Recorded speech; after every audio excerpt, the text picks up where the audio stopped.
everyone, welcome back to channel My Physics. Today we are going to discuss very good question which involves both electric field and magnetic field combination. So here you can see the question. One charged particle is projected in the both the fields, electric and magnetic field combination. But surprisingly here electric and magnetic fields are separated. So it's not like presence of mixed fields, they are separating from each other. You can see a line. Okay, so above that electric field is present and below that magnetic field is present. So I request everybody to read the question once and try for question, and you can come back for solution as usual. Okay, so let us start. With a one negative charge particle is projected from the P point. So here you can find only above this, you can find only electric field in this region, so no magnetic field is present, whereas below that you will see only magnetic field is present. Okay, so this is the question actually. So there is a separation between electric and magnetic fields. That line also you can see, and it is projected, and completely you can see entire diagram is in the vertical plane. And a very important point related to question is the whole arrangement is in vacuum and the effect of gravitational force on the particle is negligible. So there is no gravity in this question, so that is very important thing. Okay, so now as it is projected, as the particle is projected somewhere with velocity v0, okay, and this is negatively charged particle, electric field is acting, sorry, it's in upward direction, electric field is in the upward direction. So then it will experience the force, obviously opposite electric field, which is equal to Q into E. So let us take Q into E value. Okay, so Q is the charge on the negatively charged particle I have taken. So here you can see in the question they have given only electric and magnetic field, they have not given the charge, even mass of the particle also not given, and is projected with velocity v0. So I think all of you understood what is the question condition also. The condition is what? The condition is particle is coming back to same point, same projection point. Okay, so following that condition we need to see that how the velocity of projection is, what should be the magnitude of magnetic induction if the particle return back to point P. So they are asking the magnetic field magnitude so that it is coming back to same point. Projection velocity. So we have three quantities here. One is V0, other one is magnetic field, other one is electric field. So these are the three things we need to relate. Okay, so while just before entering into the magnetic field, what should be the velocity? It's something like a projectile motion. Okay, so whatever situation is given, you can take that situation as in projectile motion here, and you can compare with the projectile motion. It's an horizontally projected body, but instead of mg we have QE force. So the acceleration, the downward acceleration is equal to force by mass, which I can write down QE by m. So as there is no force acting along the horizontal, so the horizontal velocity remains same, but it will gain some vertical velocity, so that I am writing as Vy because of electric field. That Vy value also we can write down. Vy is equal to Uy plus Ayt. Along the vertical I am showing with the y-axis, along the horizontal x-axis you can take. So Uy value is 0. Okay, so just I am using the kinematic equations. So Vy is equal to Uy value is 0. Ay is nothing but QE by m.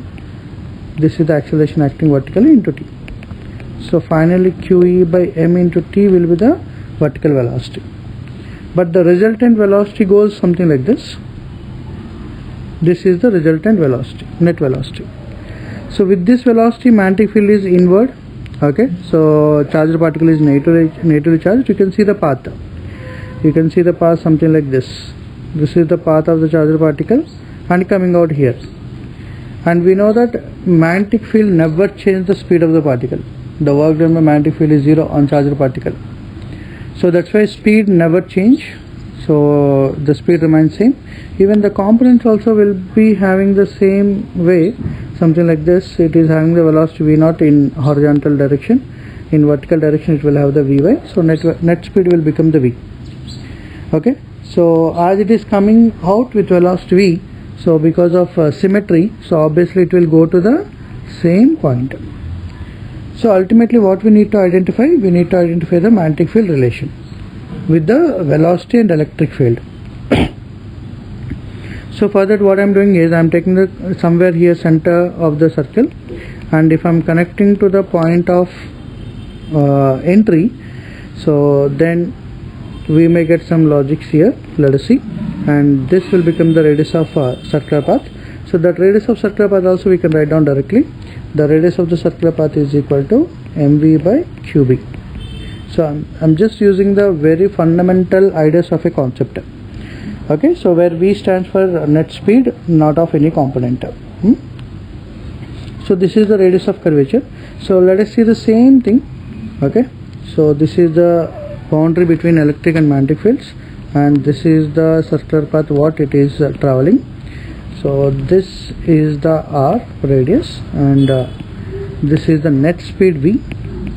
Okay, I'm supposing that this is vy component and this is v0 component. If I take this angle is alpha, then this will be 90 minus alpha, and this will be alpha again. Okay, and this entire length I'm taking as something like an L. So L is nothing but horizontal distance covered by the particle now. Okay, so that's also important here. So now we can relate these all like angles and length. So now I can write down from the figure, from this triangle. So wait a minute. So this is the triangle I'm taking. Okay, so if I take this triangle, then what is the cos alpha stands for? Cos alpha stands for L by R. Okay, so similarly I can write down the cos alpha term. So from this vector notation, see all vectors are here with us. These are the three vectors we are having, some vector diagram we are having. So I am using that vector diagram also. If I am using the vector diagram, the cos alpha stands for vy by v. Okay, so I can equate these two. Vy by v is equal to L by R. So vy value I can write down. Okay, so if I am writing the vy value is equal to qe by m into t by v is equal to L by R. Even R value also I can write down, mv by qb. So q into b somewhere here. Okay, so let us see what values will cancel out. Okay, so v cancel out, even q also cancel out, so which are not required to us. We require the b value. Even m also cancel out. Okay, so we have e into t, L into b. Okay, on the left side e into t is left, on the left side e into t, on the right side we have L into b. Okay, but we have to find out the b value. So L is unknown, even t also unknown. Now L and t we need to relate. How to relate the L and t? So here L is an horizontal distance covered by the particle. Horizontally there is no acceleration, so I can write down L is equal to simply v0 into t. So if I use the same thing, so E into t is equal to v0 into t is the L value, already we have written over here, you can see. Okay, and same thing I am using into b. So obviously here even t also will cancel out. So finally we need to identify magnetic field value. So B is equal to E by v0. So this is the required information or required result, so that particle is coming back to same point. So I have not used any big logics over here. I am using the very simple concept so that everybody can understand, everybody can follow the things easily. Okay, so hope you like this question and method what I solved. If you really like it, don't forget to hit the like button. At the same time, share with your friends, and if you are new to channel, please subscribe. Thank you, and wait with the next question.